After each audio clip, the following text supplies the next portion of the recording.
What's up, y'all? This is Blueprint. You're reading, you're watching, you're listening to GermanRhymes.de.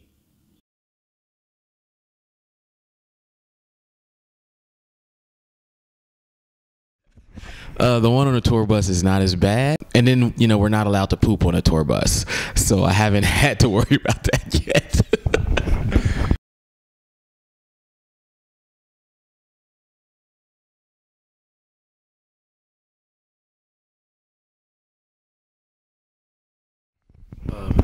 I use, well, as far as the music, I composed everything on it. I wrote everything on it. There's no samples on it. All the singing on it, except like one thing, is all me. I listen to a lot of like early electronic work, like Kraftwerk, Daft Punk, a lot of 80s music, a lot of, studied a lot of music just in terms of songwriting and composition, bridge, chorus, those kind of song structure things. In terms of what the album is, it's a little bit of everything. It's got points where it's, you know, got guitar and it's real beautiful and pretty, like Welcome Home, and then it's got things like My Culture, where it sounds evil and electronic, and then it switches to like a more kind of dance pulse during the chorus. But the content is very heavy. I tried to do something on the record where songs may sound like something, but they may be about something else. So I may choose a song like Wanna Be Like You, which sounds like an 80s pop song, but it's really about people being materialistic and superficial. But I chose to kind of wrap it in a packaging that maybe disarms the listener, to where they think, oh, I'm just listening to this happy song about being like somebody, you know. But then you listen to the song, it's really saying, hey, you looking at this, you trying to be like him, or you who is unhappy with your life, you should worry about your life more and get your stuff together, because their life is no more important than yours. That's what I tried to do. Kind of like the Trojan horse analogy, you know, when they sent the Trojan horse in and it looked like a gift, and then all these soldiers hopped out and it was something different. I try to do that with music sometimes, where it will be presented as one thing, but when you listen to the actual words of it, it's something different. Keep tripping, I'ma turn it up louder. Don't give a damn about your quiet or your peace. The only time I turn it down is when I see police. Yeah, I expected everything. I expected criticism, I expected accolades, I expected everything. I think the beat choices, the main criticisms I've got from those are from people who wanted me to do a record like 1988. They wanted a more traditional boom bap record. Some of these people are not necessarily people whose listening preferences are as wide as mine, or as wide as a lot of other listeners. I believe that we live in the iPod era, so everyone has access to all kinds of music, and then the listener's palette, the range of what they listen to is wider now than ever, which is why I felt it was an important time to do a record like that, where all these things are brung together into a hip-hop record. I realized early going in that there are going to be some people who identify me with the 1988 sound. And if I don't do the 1988 sound, then they are going to feel alienated or distanced, or being like, what is this? You know, it's not what I'm used to hearing. But the thing about the 1988 sound is, when I put out 1988, that was before anybody was doing 1988 again. You know, years later, and you look at like the Cool Kids and all these other guys are carrying pages and dressing like they're from the 80s, and everybody's reviving the 80s and 80s hip hop. But I did that first, you know, before all of those guys did. And then I left it alone and went on to something different. And I think it'll be the same thing this time around, where I'm slightly ahead of what people are going to do. But I bet you that there are going to be a lot of albums like Adventures in Counterculture coming after it. And then maybe then it will make sense. But I expect to be criticized because I'm doing not what people expect me to do, and because no one is doing what I'm doing.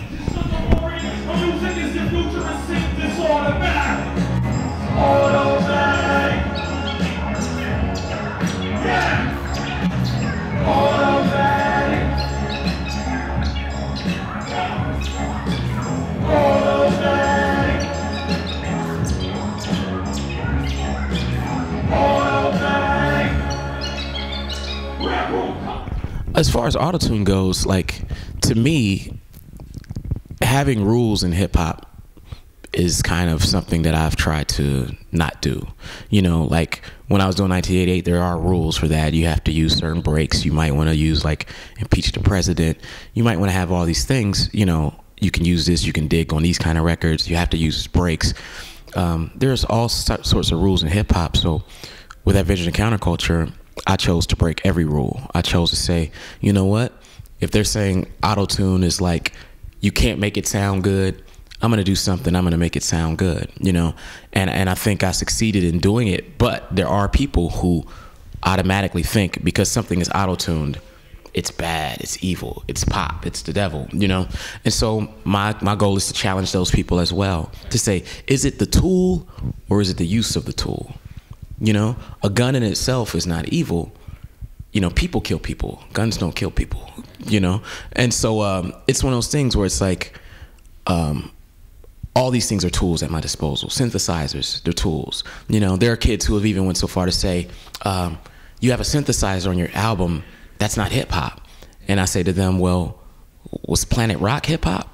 You know, what was Africa Bambaataa playing? You know, all these guys are playing. Electronic music has been a part of hip hop since its beginning. And in fact, since the beginning of hip hop, there was much more genre crossing. What I'm doing on Adventures in Counterculture, I believe in spirit, is no different than what Africa Bambaataa and Jazzy J and all those dudes were doing when they were discovering breaks and they were playing parties and they were taking influences from everything. And as long as they could make it sound hip hop, then it was hip hop. That's what I'm doing. I'm doing it no differently. I'm still chopping up drum breaks. I'm just taking them from different sources. You know, So Alive, it's a drum break. I just chopped it up from a different source. I got a little piece from Jackson 5 in there. I got a bunch of drum rolls and it's a break. It's no different. The way I made it, but I think some people get lost because they think this is not boom bap hip hop. This is not what he's known to do. But to me, I think being a pioneer should mean that you don't have to be safe. I feel like if I were to make another record like 1988 or the things that people expect me to do, then I would be kind of selling out when I knew I could achieve more, you know. Okay. C-print Pollyan, 3-card Mollying, riding in an old car across the metropolitan, probably in a hot broad face, straight hollering. Every time he make a move, y'all wanna follow him. Haters say they wanna do bodily harm to him. Players hold their hoes close cause they gon' swarm to him. That's the norm from him, they keeping it warm from him. Hit that, sit back, tip in the morning wind. Just bought a little crib, man, I ain't going nowhere. Columbus a bus till I die, I'm enjoying it. Well, I didn't go into this album with a goal for sales. I went into this album, number one, I looked at it like, because it had been 6 years in between solo albums for me, that my number one goal is to, well, I have to acknowledge that a lot of people who were part of my fan base may not even be buying records anymore, and who were buying, you know, the first Soul Position records and 8 Million Stories and things of that nature, they may not even be active anymore. Two, so I had to acknowledge that going in. Two, I had to think about like where I wanted to go for the next 5 to 7 years, and when I put it in those terms, I came to the conclusion that I had to kind of make a move towards what I really wanted to do and change the perception of who I am from just being a rapper to being a complete artist. And so the perception that I've seen, even in the criticism, even in, you know, the people who praise it the highest, the way people talk about me now has completely changed.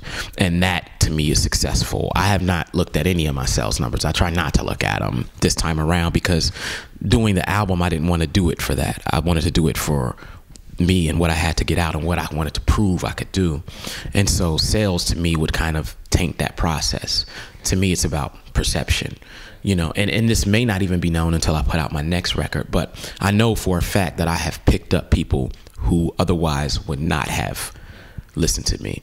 I knew that I could pick up the hip hop kids, but there are people who come to the Rhymesayers shows, and the Rhymesayers fan base, particularly in the States, is not a quote unquote hip hop fan base. You know, like sadly enough, many of those kids may not even know who Gangstar is. They, like, you know, so those kids hearing me for the first time is mind blowing. They're like, look at this guy who's summarizing everything that we love and listen to in hip hop. You know, hip hop, indie rock, you know, some electronic, some of this. It's everything, but it's still conscious and the message is there. So to those kids, they love it because they don't have the baggage of what Blueprint used to be, you know.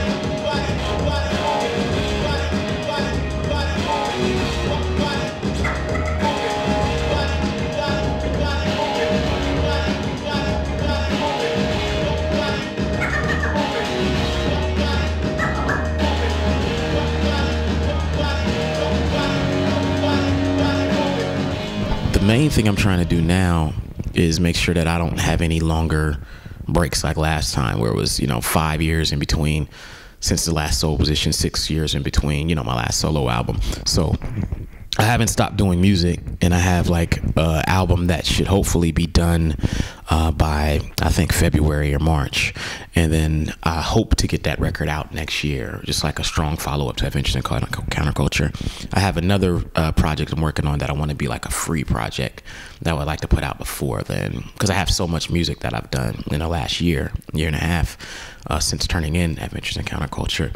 And then I don't know, I'm going to see if I can try to schedule a soul position with RJ, if he's, you know, if his schedule permits. And then if that, you know, I have some other things I'm working on. I got this project I'm working on with Aesop Rock, with him doing some production and me doing like some storytelling stuff, but it's not done yet. But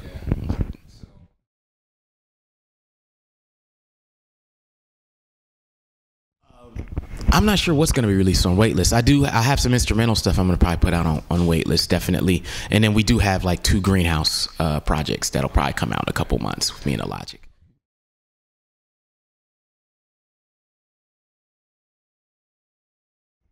I think the reason they're successful, well, one reason I think is because all the artists talk about things that are relatable, you know, that people can relate to. I think that's one thing. I think they have a philosophy in terms of the artists that they choose.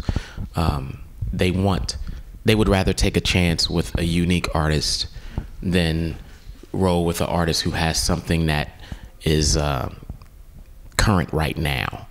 You know, because like they don't think in terms of, okay, who's the artist who's going to be hot for the next year?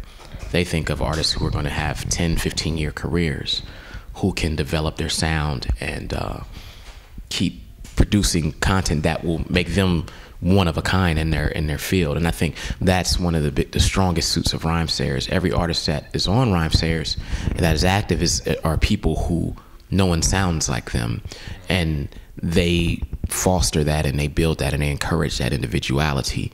You know, when I was starting on Adventures in Counterculture, I had another album that sounded like a traditional hip-hop album where I was trying to recreate Enter the 36 Chambers and you know, Supreme Clientele. I was like, okay, I did 88, now I'm gonna go up to like 95, and I'm gonna do 1995. And then it dawned on me that even if I would do that and it would be successful, I would never eclipse the originals. I would never have that spot in someone's heart as long as I was influenced, you know, if I was exercising my influences that way. And I was doing Adventures in Counterculture at the same time, just stuff I was playing around with, and I let them hear it.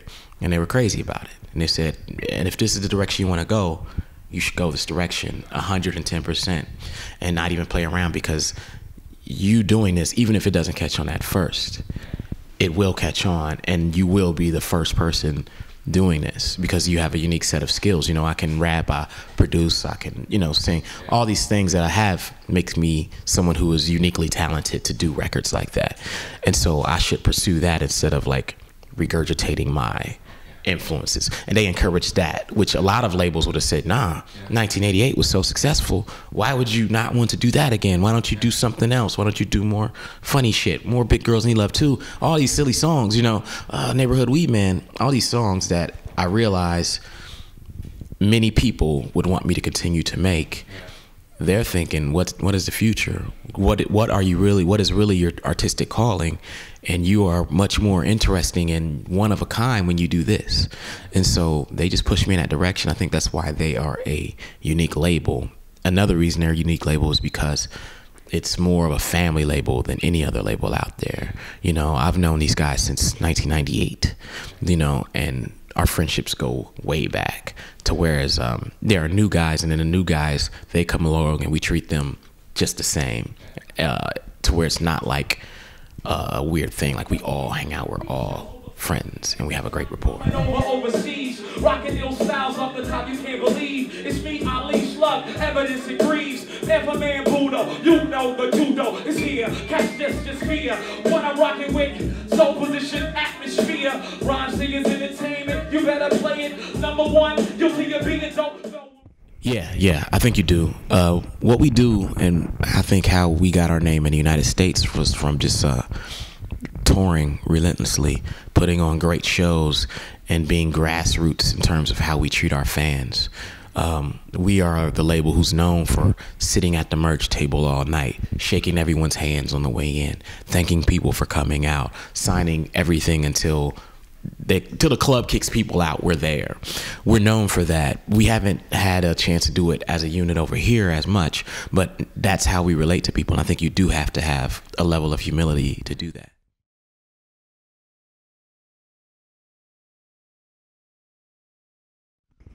I still prefer small crowds because I like to be able to see everyone, and then sometimes in the big rooms you can't see past the second or third row.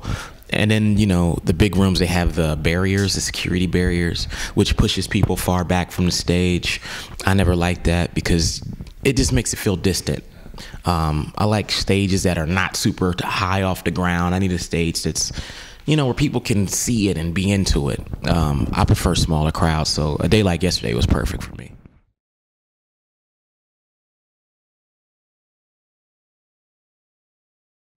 Yesterday we didn't really, it was an off day, but we didn't really have a lot of time. Yesterday all I did was sat in we had the in-store, so we all hung out before then on the bus. We sat around listening to each other's music. Like if guys have new stuff they're working on, sometimes we'll share it with each other.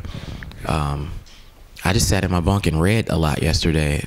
I don't drink anymore. I stopped drinking last year, so all the other guys went out drinking, and I just sat and read, you know, and wrote some rhymes.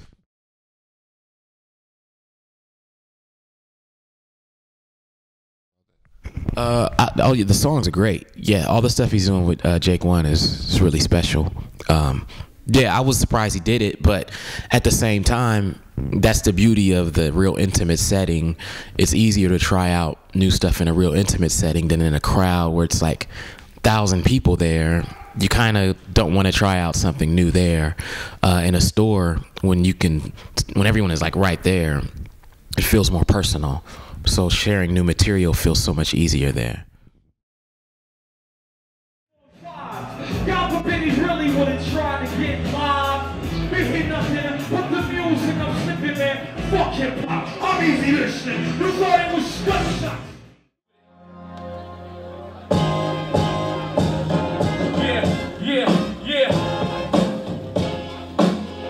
Yeah, y'all, come on. Yeah, y'all, come on.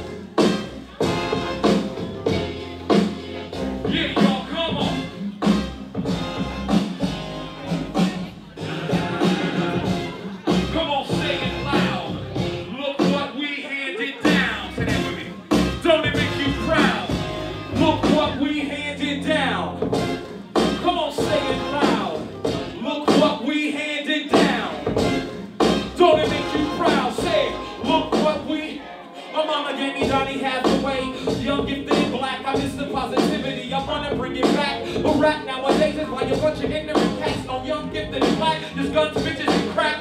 I react by turning off BET. Sambos ain't telling me what blackness is supposed to be. They used to give us raw news, now it's all videos. Replace Tavis smiling with reality shows.